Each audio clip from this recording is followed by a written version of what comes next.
Kapten Ibrahim Traoré, pemimpin transisi Burkina Faso, mengirim surat terbuka kepada Paus Leo ke-14. Berikut ini bunyi lengkap pesan dari Kapten Ibrahim Traoré kepada Paus Leo ke-14.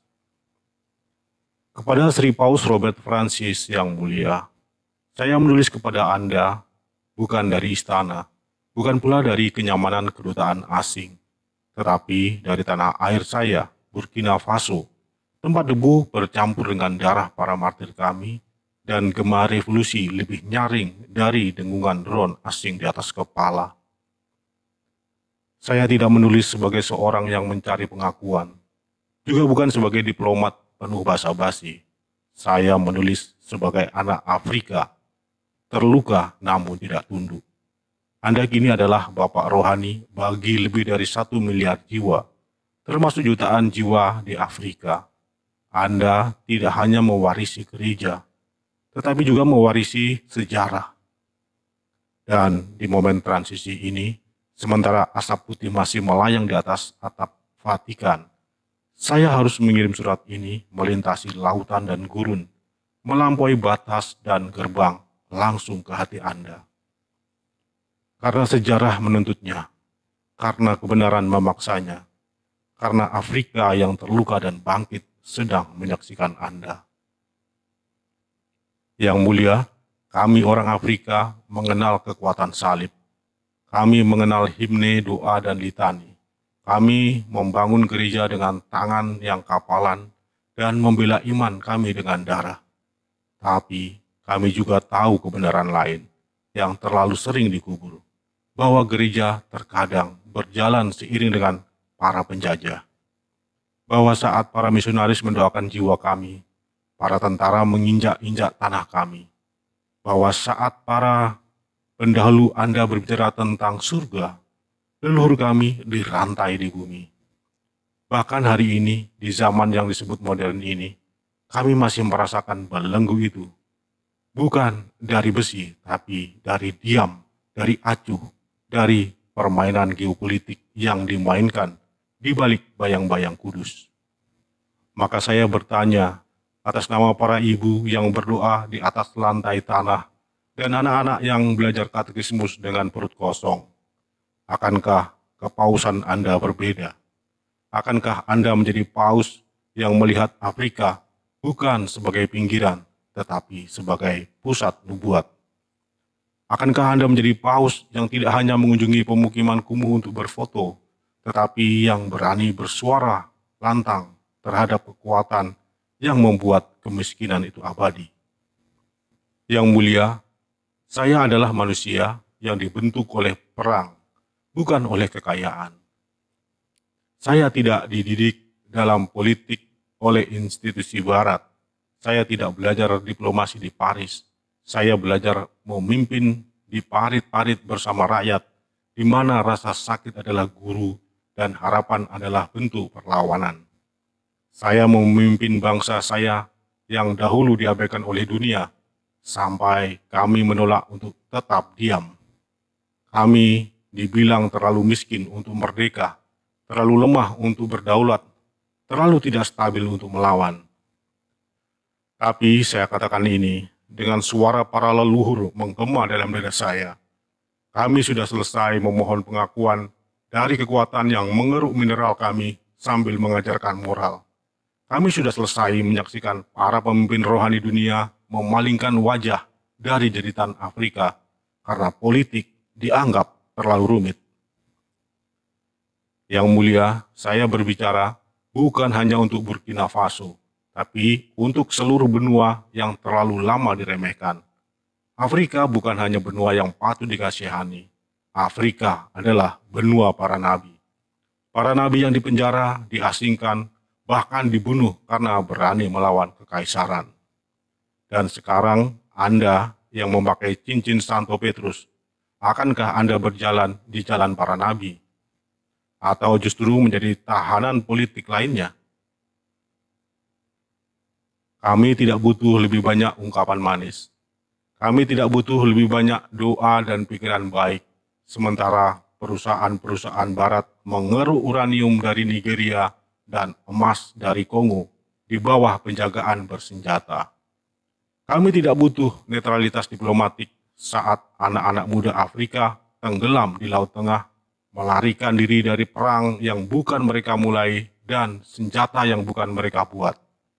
Kami tidak butuh pernyataan manis saat kedaulatan kami dilelang secara diam-diam di Brussels, Washington, dan Jenewa. Yang kami butuhkan adalah seorang paus yang akan menyebut nama Herodes zaman modern, yang akan mengguntur melawan kekaisaran ekonomi sebagaimana dulu gereja mengguntur melawan komunisme. Yang akan berkata tanpa malu, adalah dosa bagi bangsa-bangsa untuk meraup untung dari kehancuran Afrika.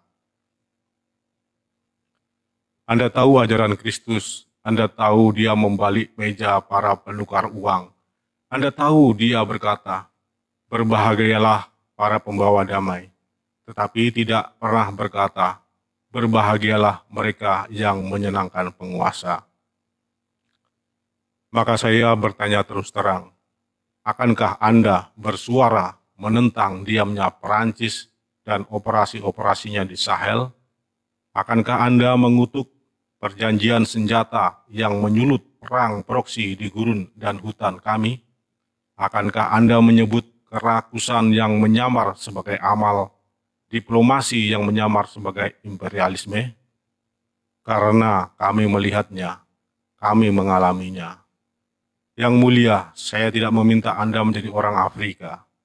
Saya meminta Anda menjadi manusia, menjadi bermoral, menjadi berani. Karena keberanian sejati bukanlah memberkati para penguasa. Keberanian sejati adalah membela yang tak berdaya, walau harus membayar harga. Gereja Vatikan bukan kekayaan yang melampaui bayangan, karya seni tak ternilai, dan akses lintas batas. Tetapi kekuasaan sejati diukur dari keberanian menghadapi ketidakadilan, meski datang dengan setelan jas mahal dan senyum diplomatik. Yang mulia, dunia berdiri di tepi jurang. Afrika yang babak belur namun indah, tidak hanya menonton dari bawah. Kami sedang mendaki. Kami berdarah, kami bangkit. Dan kami berani bertanya, di mana gereja saat presiden kami digulingkan oleh tentara bayaran yang disponsori asing? Di mana gereja saat anak muda kami diculik dan dijadikan prajurit dalam perang yang dibiayai oleh negara-negara yang mengaku penjaga perdamaian? Di mana gereja saat mata uang kami anjlok, saat IMF mencekik ekonomi kami, saat pemimpin kami dihukum karena memilih kedaulatan, bukan ketundukan? Jangan suruh kami memaafkan sementara cambuk masih di tangan si pelaku. Jangan suruh kami berdoa sementara doa kami dibalas dengan serangan drone. Jangan berbicara tentang damai tanpa menyebut penjual perang. Karena diam bukan lagi kudus dan netralitas bukan lagi mulia. Jika Anda benar gembala kawanan global ini, maka dengarkanlah jeritan kami dari debu. Kami juga domba Anda, tapi kami tidak hanya diam merumput, tapi kami turun ke jalan, gugur di depan garis depan, dan bangkit dari abu dengan api di dada dan kitab suci di tangan. Kami tidak meminta amal, kami menuntut keadilan. Dan keadilan harus dimulai dari kebenaran. Bahwa kekristenan di Afrika telah menjadi obat penyembuh sekaligus pedang pemisah. Bahwa gereja memberi makan roh kami tetapi gagal melindungi tubuh kami. Bahwa penebusan tanpa pertanggungjawaban adalah setengah kebenaran. Dan setengah kebenaran tidak pernah menyembuhkan bangsa. Yang mulia, kini Anda duduk di tahta Santo Petrus. Tapi ingat, Petrus menyangkal Kristus 3 kali sebelum ayam berkokok. Jangan sampai sejarah mencatat bahwa gereja kali ini menyangkal Afrika. Biarlah ayam itu berkokok di Vatikan dengan keras, dengan jelas. Biarlah ia membangunkan hati nurani para kardinal dan raja. Biarlah ia bergema di lorong-lorong kekuasaan. tempat jubah dan seragam saling bertukar pengaruh demi diam. Biarlah itu menandakan fajar baru, bukan hanya bagi gereja, tapi bagi dunia. Karena di Afrika, kami tidak takut dengan dogma, kami menciptakannya. Kami adalah anak-anak Sankara, Lumumba, Nkrumah, dan Biko. Kami menggenggam kitab suci di satu tangan dan kenangan revolusi di tangan lainnya. Kami telah belajar berdoa dan berprotes dalam satu tarikan nafas. Maka kami bertanya, akankah kepausan Anda berjalan bersama kami? Akankah Anda menemui kami dalam derita, bukan hanya di bangku gereja? Akankah Anda mengenali Allah dalam kelaparan kami, Kristus dalam kekacauan kami, Roh Kudus dalam perjuangan kami? Karena kalau bukan sekarang, kapan? Kalau bukan Anda, siapa? Dan jika gereja terus memberitakan damai sambil menutup mata terhadap mesin penindasan, maka Injil apa yang masih layak dipercaya? Saya sampaikan ini bukan dengan marah, tapi dengan urgensi yang sakral. Kami adalah bangsa di persimpangan nubuat dan politik. Waktu Afrika bukan lagi akan datang, ia sudah tiba. Kami sedang menulis ulang narasi, membentuk kembali masa depan, dan merebut kembali martabat yang dirampas oleh berabad-abad penjajahan dan manipulasi rohani. Dan kini gereja harus memilih, bersama para penguasa atau bersama rakyat yang berdarah. Saya tidak menulis surat ini untuk mengutuk, tapi untuk mengundang. Mengundang Anda yang mulia ke dalam solidaritas yang lebih dalam, solidaritas yang berjalan tanpa alas kaki bersama kaum miskin, yang berani menyatakan kebenaran di Roma sekeras seperti di Rwanda, yang menyebut orang-orang kudus bukan hanya dari mujizatnya, tetapi dari komitmen mereka terhadap keadilan.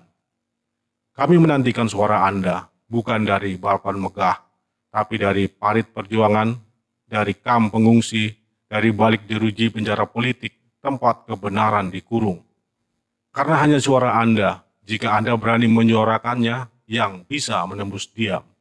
Dan jika Anda melakukannya, bukan hanya Afrika yang akan mendengarnya, dunia akan bersaksi. Kapten Ibrahim, pemimpin transisi Burkina Faso, anak Afrika, pelayan kedaulatan.